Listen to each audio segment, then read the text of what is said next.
You're listening to episode 137, Lauren's Story, a son with Aicardi-Goutieres Syndrome, AGS.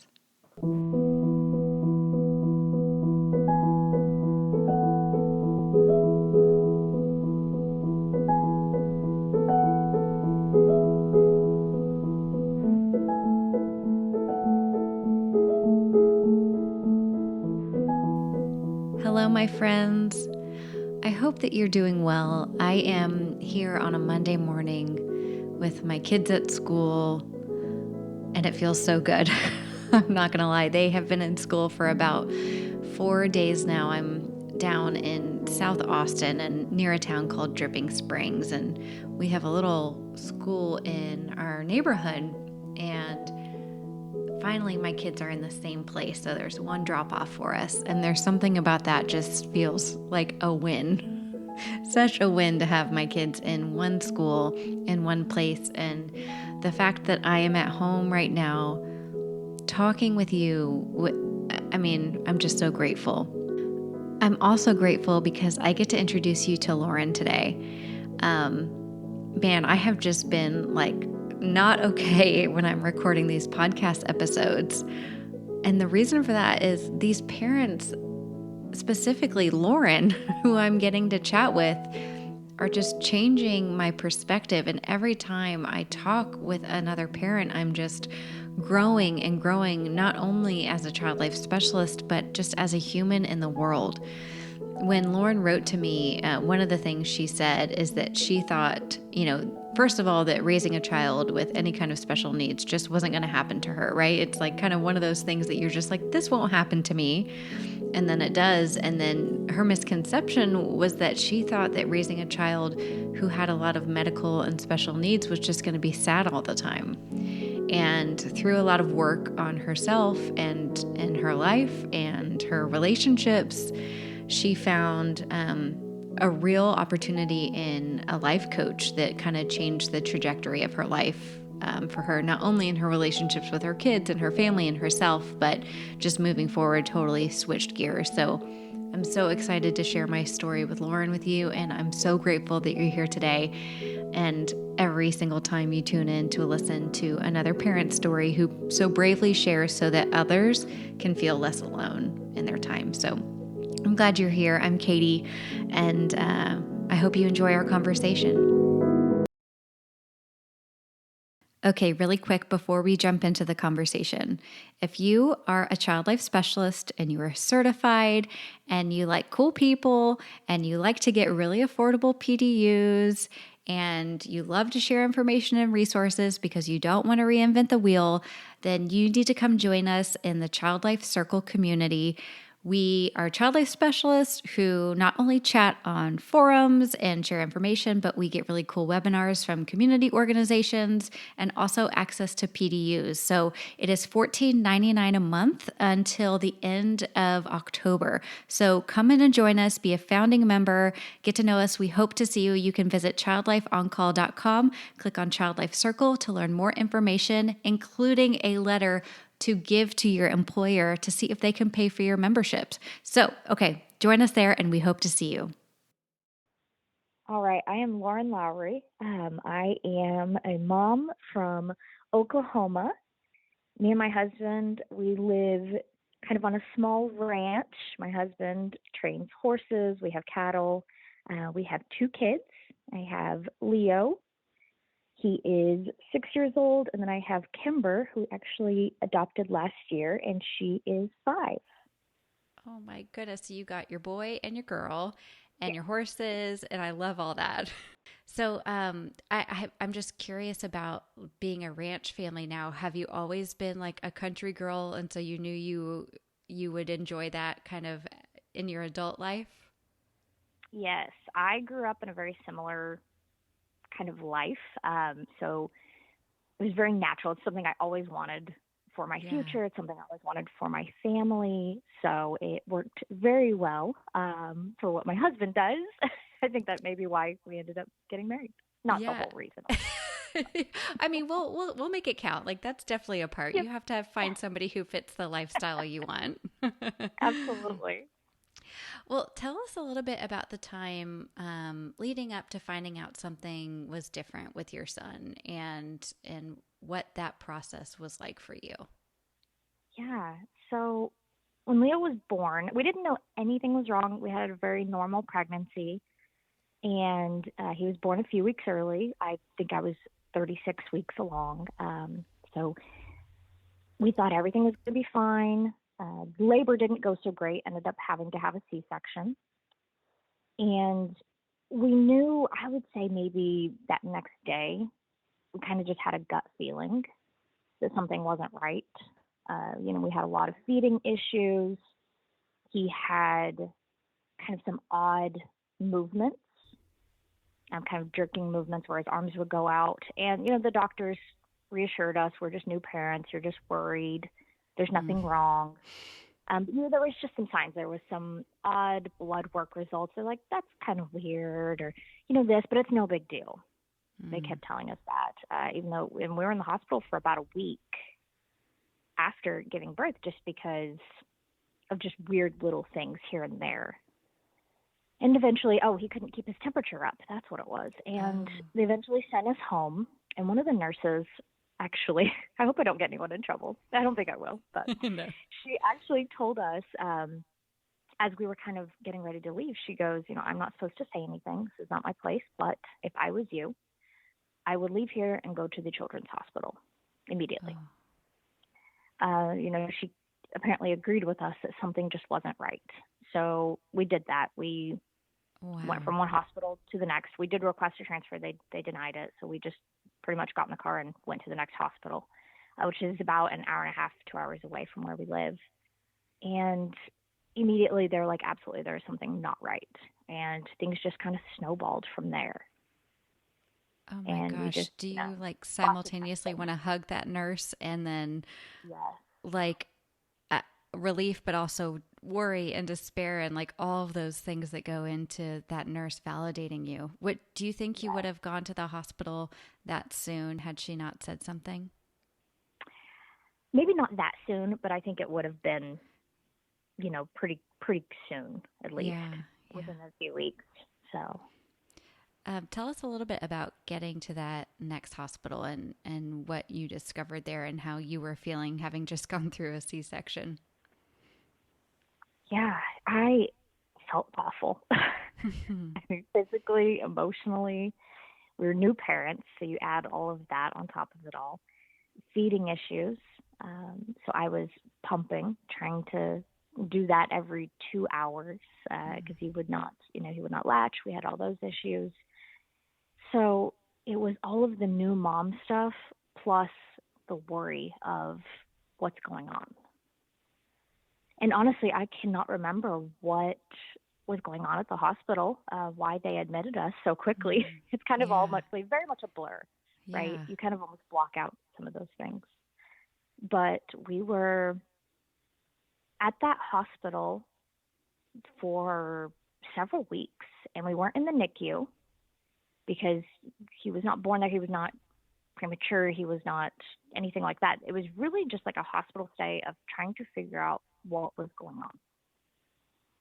So it was a lot of, several times a day blood work. And it was really hard to see them, poke his heel several times a day to get that blood. And just, this tiny little newborn baby, he was so small.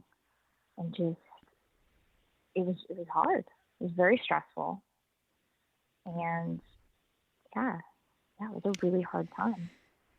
Yeah, I can imagine just like the trauma your body has gone through, the shock to the system about this news, this unknown environment that you've never been in before. And it reminds me a lot. I've been a NICU child life specialist before, and I get to see those moms like right or soon after delivery, and they try so hard to be present, but it sometimes it's physically and mentally impossible to really soak it in and understand. I'd say it's more often than not, it's almost impossible to try to figure out what's going on and navigate that and get your wits about you. Yeah, because we were adding the waking up every 2 hours consistently throughout the night, plus Oh gosh, the yeah. doctor's nurses coming in through the night. And looking back, I don't know why. Me and my husband never left. I would not ever tell somebody to just live in the hospital like that. Yeah. Yeah. But we didn't know. We didn't know we weren't going to leave him. We weren't going to leave our baby, even Well, for yeah, just a minute. you So we hear just that kind lived in of, that room. it's kind of that societal pressure when some people are like, Yeah. I wasn't going to leave. And you're like, well, that's great for you, but it may be different for somebody else. And that's totally normal. Yeah. And the same with the trying to pump and Mm, trying to do all of that. It was very much driven by that societal pressure to mm, do the right thing. And I had this idea that that was what was going to save him. And yeah. very much like it was very, very like a survival thing. Yeah. But that was, all these issues, the least I could do. It's the only thing I can do.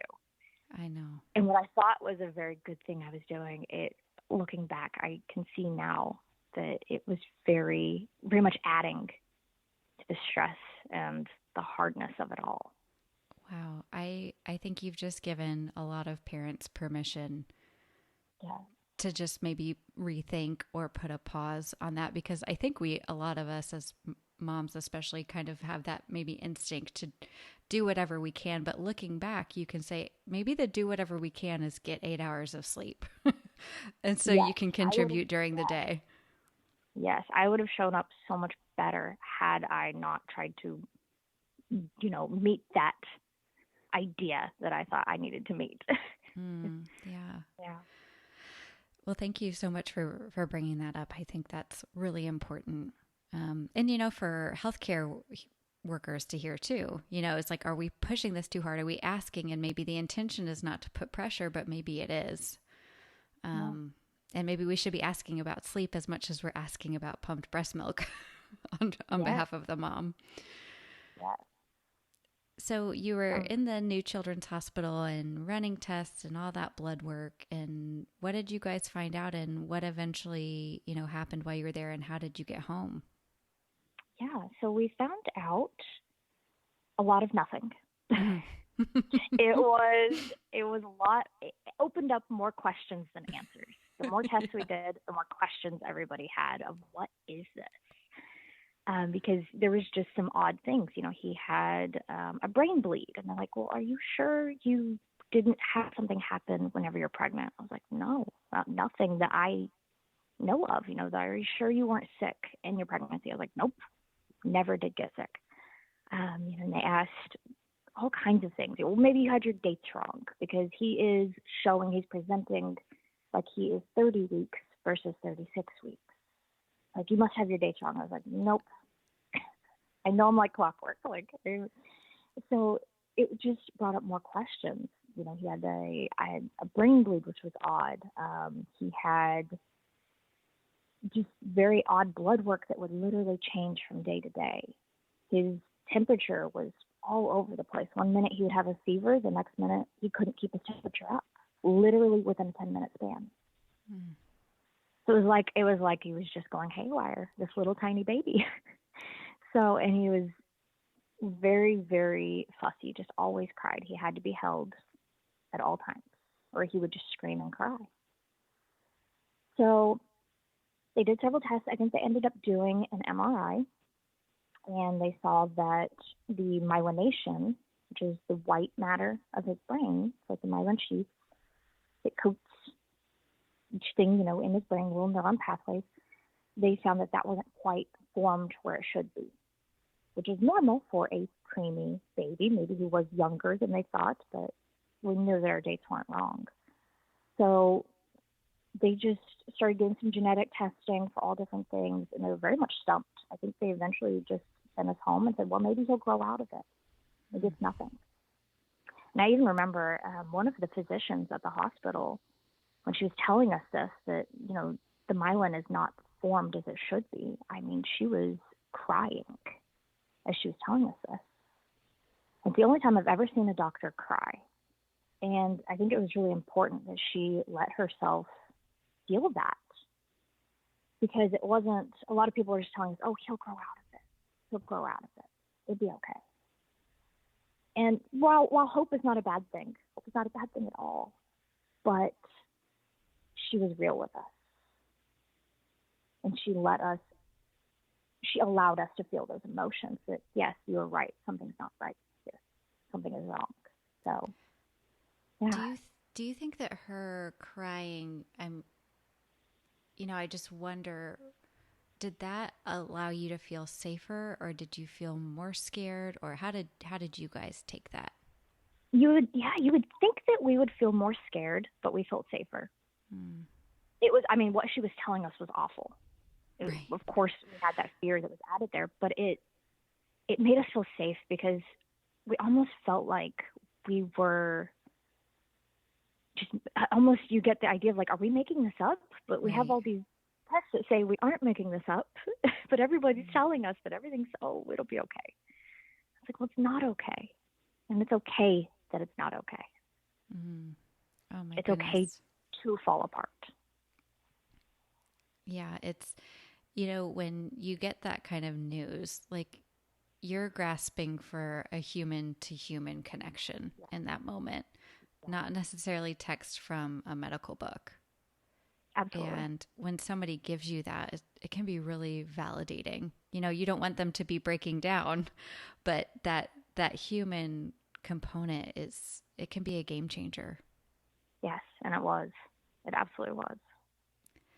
So your quote of, so we found out nothing just cracks me up because it's so true and so relatable. When you guys got home, with more questions than you got there with, what was life like for you, and how did you handle, this traumatic entry into motherhood, and what worked for you and what didn't? Yeah. So when we got home, and even before we got home, really, we were in complete survival mode. We were just trying to survive. I mean, there was really no thought process behind anything. It was just try to make it through the end of the day. We were living in that fight, flight, or freeze response, essentially. Mm. And I even, I had to go back to work, and we had no idea how to take care of ourselves. We had no idea the importance of taking care of ourselves. No idea. We were actually sleeping in shifts because, again, someone had to hold Leo at all times Wow. or he would just cry. It was so awful. It's actually really common. We did get a diagnosis later. I can go into that in a minute, but it is very common in his diagnosis for the first 2 years. It is just incredible, just pain and, constant irritability. So my husband would, I would sleep from 9 to 3, and my husband is amazing.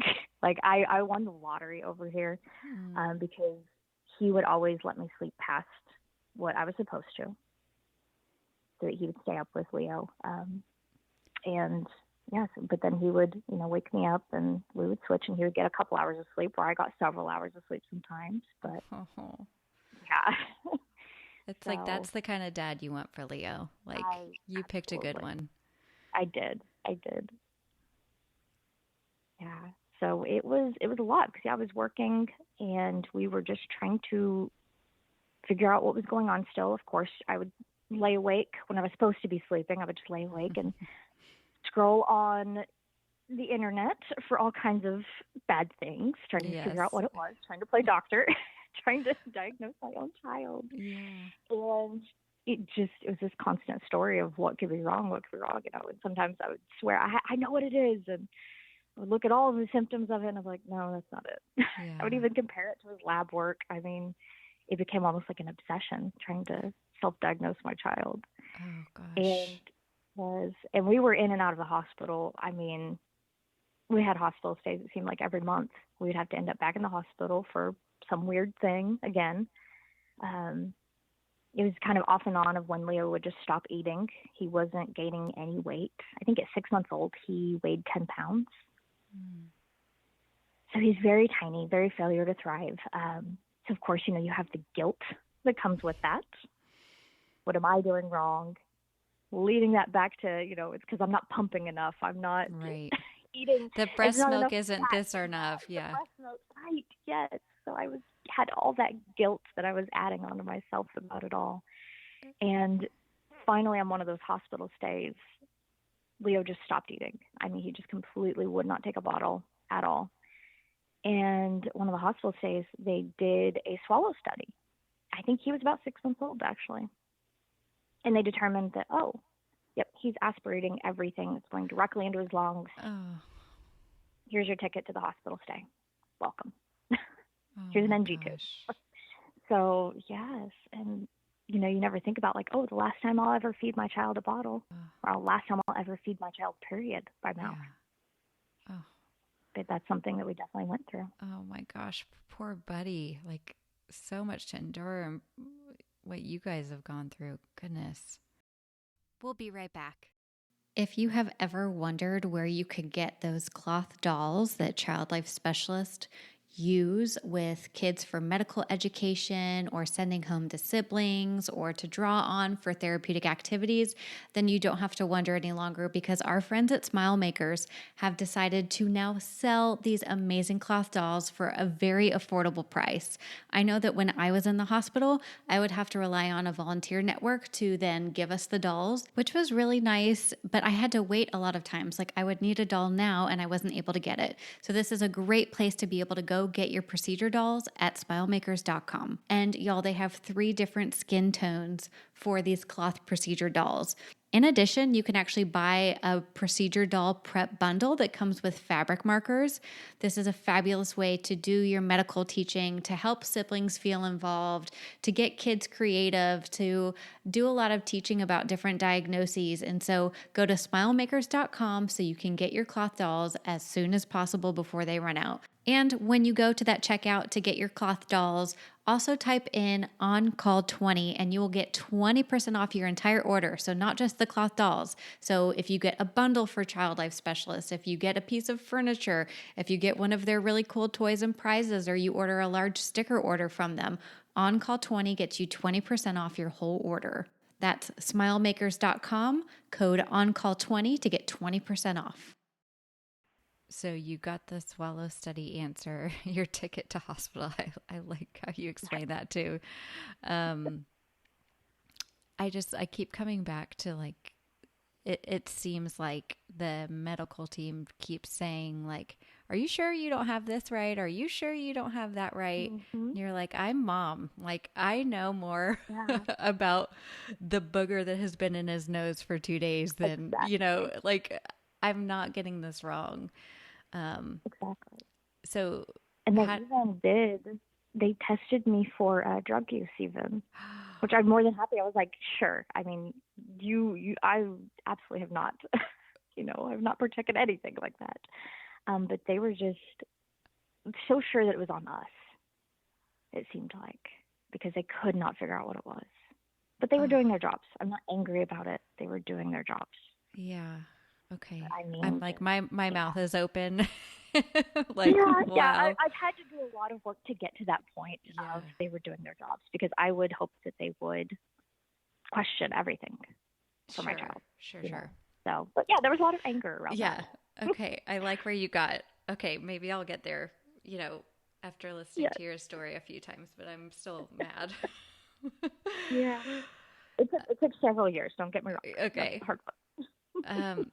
So how did you guys finally get answers? And, you've really shifted your whole, probably, this is maybe dramatic, but kind of your whole life's work, right? And who you have become into now. And how did you guys move from this like constant, I have no idea, there's no plan, we're just like putting out fires all the time, to thriving, with how your family is?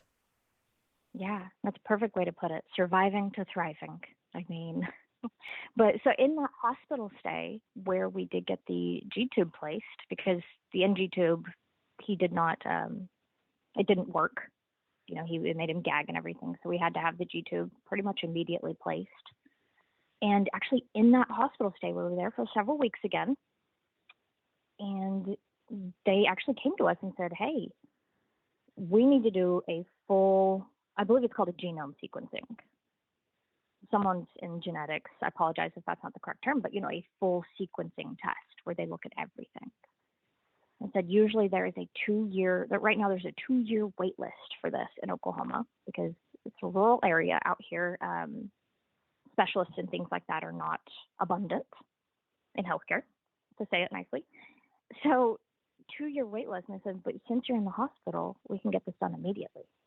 Oh. Take 3 months to get the results, but you can pretty much, fast track this if you want to have it done. And they even worked with our insurance, got it completely covered, which was amazing. Because I think I remember them saying it was about a $20,000 test. Yeah, that sounds right, which is crazy. Yeah, it's crazy, It's like absolutely crazy. Monopoly money. And they fought exactly. They fought so hard for us. Oh, wow. And they got it covered. They got this test done. I don't know who was looking out for us on that hospital stay, but definitely somebody was. Or somebody was just so mad that they couldn't figure it out. They're like, we're going to figure this one out. Yeah. We had a lot of the same doctors. We became frequent flyers. We knew quite a few of the people at that point. Yeah. So, yeah, they drew, me and my husband's blood as well as Leo's, sent it off, and we waited for 3 months. And we were home by then, of course. We got the call. It was actually just about a week before Christmas. And I worked in jewelry and retail jewelry at the time. So it's a very, very busy time of year for me. And so I got the call, and they're like, we need you to come in tomorrow. And I remember it was a complete snowstorm. It was icy out. And I was like, nothing is going to stop us. We have to go to this genetics appointment. They told us just leave Leo at home. He's not, don't need to bring him to it.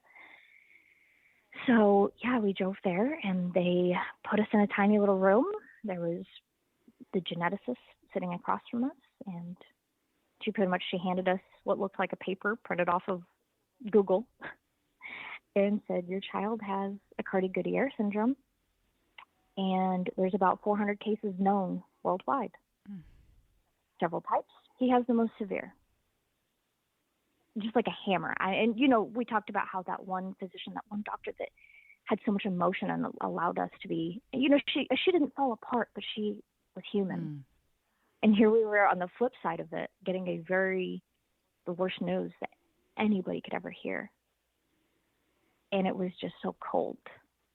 And it was painful. And I think that's always a trauma that someone's going to go through. That's definitely a form of trauma whenever you receive that diagnosis. And I don't think that's talked about enough. How traumatic that can be. And it gets burned into your memory. I think everybody has their diagnosis story, right? Of when, if they do get a diagnosis, how it's delivered to them, what's said to them, how heartbreaking it can be. You're so right. It's like you remember the weather that day. You remember leaving Leo home, going into you're absolutely right. Yeah. Yeah. And, they told us they didn't know anything about it. They'd never even heard of it before. And that's just something that's not fun to hear. You don't want to hear that. You want to hear, we've got this covered. We've got your back. We may not have all the answers, but we will find out with you. Yeah. Nope. And they told us pretty much there's nothing. There's nothing you can do. They even told us that. They're like, there's nothing. Most of these kids with this type of this diagnosis do not live very long at all. So come to find out, though, they did not know exactly what they were talking about, thankfully. I'm not shocked. Yes, right. Bless their heart. They were going off what they found on the internet. It was a very new diagnosis. Yeah. Like this Aicardi-Goutieres Syndrome, or AGS as it's called, was a very new syndrome that had been discovered, I guess you could say. And so there wasn't a lot of information out there, and a lot of it is incorrect. So we actually found a specialist in Philadelphia, and that they worked with kids with AGS. The 5 whole kids that there were. There's more than 5, but it seems like 5. Yeah, and that's kind of when things changed medically. They were able to give us a little bit of, not false hope, but don't listen to, what that says on Google. This is what we're actually seeing in this. And it's not great. No, it still was not sunshine and daisies for this diagnosis, but it wasn't, your child is not going to live for another year. Come to find out he could live several years. So did you guys kind of live this almost not bi-coastal, but you Philadelphia isn't close to Oklahoma, No. and you both work. And so are you going back and Yeah. forth, or how did that all work? Yes, we still go back and forth quite a bit, but back then we were going back every 2 to 3 months. Yeah. We were flying to Philadelphia, and yeah, it was expensive. It was hard. We both have very flexible jobs. We're thankful for that. But it took a lot. It took a village on that one. It definitely took a village. But we made it work. And yeah, I mean, that's kind of when things started to change. It's kind of when I got the help that I needed. It wasn't in the way I ever expected. But yeah, our whole lives were kind of changed from that point. In what way do you think was the biggest change for you? Yeah. So, I tried different things, of course. I tried medications, antidepressants, working with a therapist. And I think all those things are wonderful, absolutely wonderful. But for me personally, it didn't change anything. And I fell into coaching of all things by listening to a podcast. It was super random, very random. But I discovered this whole world of coaching that I had no idea existed. And it was more concrete what to do now and moving forward, making changes. Therapy was very helpful in healing some of those things. I spoke about, healing about from that anger I had towards being accused of being a drug user, So that was helpful in therapy to kind of heal some of those past traumas. But with coaching, it was all about moving forward. And so I started working with my own coach, and it was the biggest game changer of my life. I mean, I literally, you said it earlier, you said it exactly. I changed my career, my life's work, because I had this huge transformation of it. I have to help other moms get this because this is magic. Yeah. I don't know what this magic thing is, but it really addresses the underneath thing of what you're feeling. It's like, so, it really, it just sounds like you hear that like a calling, like you're called to do, like you were called to do that, to look into that, to become that. Absolutely was. And I know that with every fiber in my being that's what I was meant to do. It gives me chill bumps, like, just thinking about that point in time that, and I'm sure it didn't happen overnight, but just you finding that and having this beautiful purpose, and not only that for yourself, but what you're doing for other moms too, is just incredible. Yeah, and it takes work. It takes work to make change. It's simple work, but it is hard work, what you have to do. And it takes a lot of just taking a look at things and saying, yeah, I do want change. I don't want to feel like this anymore. And I'm willing to do what it takes to get past it. So once you got the medical care, kind of, you've got a team on board, you feel like you can, maybe breathe a little bit and stop doing so much of the darn research yourself, right? And like let the team handle it so you can be a mom. What became some of your favorite parts of mothering Leo? And what kind of little guy is he? Like what do you love about him? This is weird, I loved taking him to therapy. Yeah. That was our time. It still is our time. That's like my little mom and son date. I love it. That's always been one of my favorite things because, you play with toys. It wasn't in the beginning because he used to cry the entire time during these sessions, but he kind of got out of that. We got out of that initial irritable phase, and we were starting to see, I think he finally had his first smile. He was about a year old. We saw him smile for the first time. So that was amazing. Yes. We never thought we would hear any, like literally just no noises came out of his little mouth. Like no noises, no grunts, nothing except crying. So, when we started to hear little coos and little, gurgles come out of his mouth, I mean, you would think that he had found the cure for cancer. We were so excited and just showing them off. We're like, look, our child is making a noise. No. I have so many videos on my phone of Leo just making like small noises.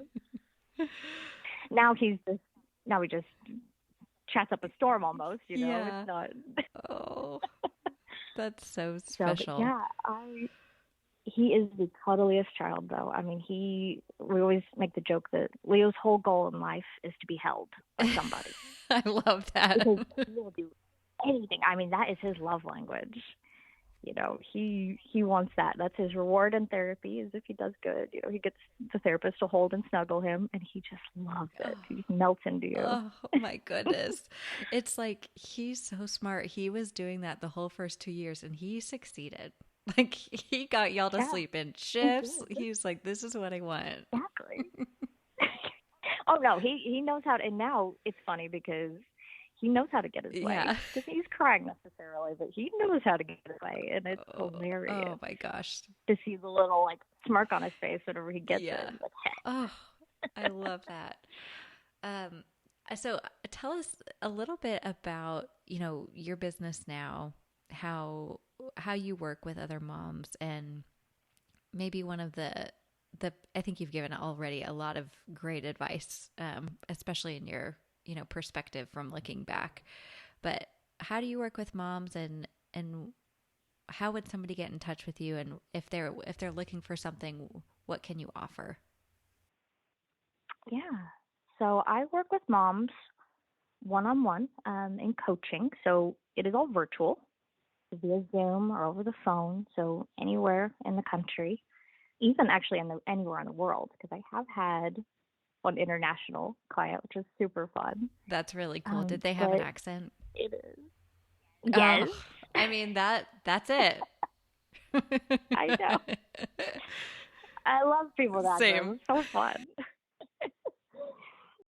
Whenever I work with moms, we work together in one-on-one sessions via, the phone or through Zoom or however, really just, some form. And it's really about one part realizing that you do need to take care of yourself and figure out ways that you can take care of yourself. And I always say I hate self-care because self-care, that term makes us think of like bubble baths and pedicures and things that feel good in the moment. And I think those things are great. I love bubble baths and pedicures. But self-care really, what really works for your own stress management is actually doing the things that don't feel good. Doing the things that you need rather than want. So whether that's, getting enough sleep or eating the right foods or going, and exercising, just things like that for your body. And so it's kind of one part that, and the other part is realizing where you are creating your own stress in your life and where your own mind is actually kind of getting in your own way. So, we talked about the breastfeeding thing earlier and how we can kind of use that as a tool against ourselves because we have this belief, this limiting belief that is what a good mom does. But whenever we look at it, we don't show up because of that because we're so exhausted from that. You're not showing up as a great mom, as good as you Right. could be because you're exhausted. And I'm not saying that, no, don't breastfeed. No, I'm just saying in my situation, something I kind of worked through. To give you an example, was that belief that that's what a good mom does was not serving me in my life. So you have to identify those areas. Where am I creating unnecessary suffering? Where am I creating unnecessary pain? And what is the belief behind that? What is the thought process behind that? So it's kind of digging down to what is the root of the problem? What is driving my actions? What is creating my feelings? And it starts in our brains, right? All of our feelings are driven by a thought. So you have to kind of figure out what those are. You kind of have to work through them and manage them and learn to change your thought processes. Learn to change those beliefs that you have. And that's where I said, the work is simple, but it is hard. Yeah. It takes a lot of work. And it's something, you work on it every single day. You learn to manage your mind. You learn to manage your emotions and allow them versus resisting them. That's something I always, I was very big on resisting my emotions, Right. not realizing that was a bad thing. So whenever you resist those emotions, they just get stuck inside of you. You don't get to move through them. You're just going to live in them. And that actually adds to chronic stress, is unfelt emotions. They just build up in your nervous system in a way. And they keep you stuck in that fight, flight, or freeze response. So you've got to think about if you're turning to food, I just need to eat some cookies and drink a glass of wine to de-stress. That's how I unwind after a day. Instead of processing that stress, you're just kind of shoving it down and telling your brain, like, oh, this will make us feel better. And it almost never does. Long term, it does not. Nope, it does not. It does not, unfortunately.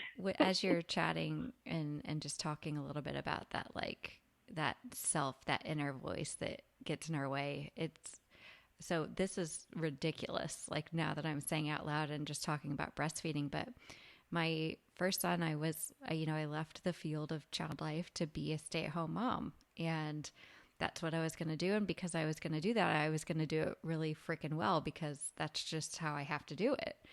And for some reason in my head, those pumping bras that you can like put your pump in so you don't have to hold. So in my head, I was not allowed to have a pumping bra because that was like me putting my hands, my energy elsewhere. Like it doesn't even make sense. But like I did not allow myself to use a pumping bra because I was like, this is my job. I will have to hold this. And like, by kid number 2, I'm a lot smarter. It did not do that. But no one ever told me that. That was something I made up on my own because of my interpretation of what a good mom should do. Yes. Absolutely. It's so common that we just give this definition to what we think a good mom does or should do. And it's a lot of things come into factor that creates that belief, and that doesn't really matter where it comes from, but it's more about, but does it really help us be a good mom? That belief? Sometimes not. Usually not. Well, are you taking more clients now, and how can listeners follow along with you and maybe seek out your services? Yeah. So I am. We do 3-month sessions. So the next group starts actually coming up here pretty soon, but there's always, a new group starting. And I say group just because that's kind of how it's structured. All the sessions are one-on-one, of course. But they can either, LoweryLifeCoaching.com. It's LOWERY, lifecoaching.com, or follow along on Instagram, kind of where I hang out the most and share a lot of my resources and things like that on Instagram. And for that, I don't know if you want to put it in show notes or what, but it's Lauren _Nia, NIA _Lowry. And that's on Instagram, and I've got a podcast. It's linked on there as well, Overcome the Overwhelm. So yeah, all kinds of ways. I'm all over the place. I love it. Well, I have one last question for you, and that is if you can think about something that Leo has taught you about yourself that you're really proud of and that was maybe a little bit transformative. What have you learned about yourself through him? Leo has taught me that life is not in the future. Life is not necessarily in the past. It's just in today. We just have to focus on what we have right in front of us. And that doesn't mean just trying to survive through the day, but it's really just focusing on what is literally right here, right now. We don't know. We don't know what's going to happen. And maybe the past wasn't what we wanted it to be. But, if you look for the good right now,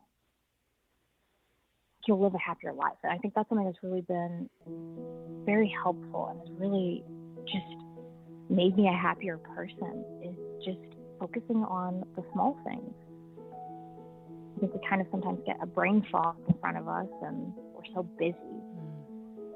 Work and emails and text messages and social media and, cleaning the house, doing the laundry, like all of those things, we kind of just forget why we're even living. What's the whole point? It's for each other. It's for love. It's to just, to just find that joy. I think the joy is something you kind of have to be intentional about finding.